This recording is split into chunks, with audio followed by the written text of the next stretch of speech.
a good memory, I guess, from making that album, The Habits of the Hearts. It was an album that Talib and I did together, but it was an album that I never did an album like that, you know. It was pretty much a clusterfuck, you know, like the way we did it was very confusing. It was no structure to it, except we're gonna create and edit and constantly edit it, you know. It's a lot of songwriters on each song.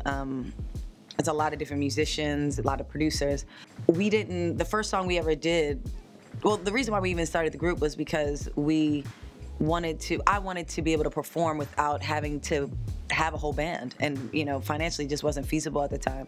And he sent me a track that was Sunglasses at Night, and I think the track already came out with somebody else, and I really liked it, and I was like, okay, I'm gonna write this song.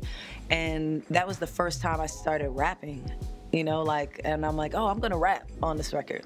And I did the rap, and I did it in California at some like guy's house in the valley, named Sam, you know, and he had like cats, you know.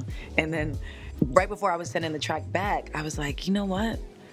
I realized that I had a rap on there, and I was sending it back to Talib Kweli, which is kind of intimidating, I would think. You know, it was intimidating for me because he, at the time, was a really influential rapper, I think, and really good. Like, I really liked his work then, and I was happy to work with him, but also like afraid to like let him hear my rap, because who am I, like, you know? But I did, and finally let it go, and got a good response, and it was cool. But we did that record. He was on, you know, traveling the world doing all his shows, and I was in LA, so we would send tracks back and forth, kind of like foreign exchange. But yeah, I'm trying to think like of some things that happened. I don't like making records that way.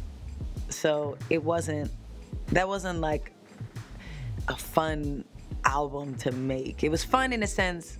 It was fun in one regard because it was very fun to make music, go to the clubs, and then leave the club and make music. And that's how we did a lot of that record. Like, we would go do shows, go party a little, then go back to the studio and record, you know? But I like being a lot more organized. And I like, you know, working with producers and hearing their feedback more than changing their feedback. I like seeing what they like and what I like and putting it together, not you give me something and then we just like changing that, you know. That record wasn't, I'll be honest,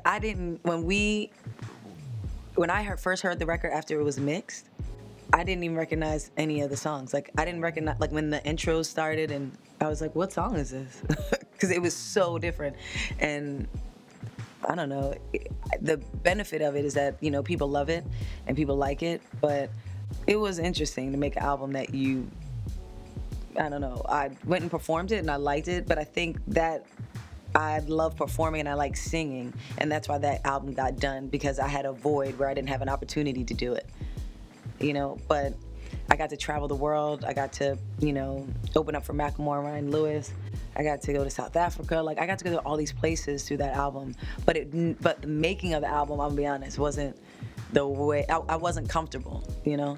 But it was fun. Parts of it were fun because it was the party record, and I never really did a party thing. I was all like serious about, you know, oh, I like Fleetwood Mac, and I like The Cure, and I like these great artists, and I, you know, want to write stuff that means something to me. And that album was straight up party stuff, you know. But it's also fun to do that too and have a break.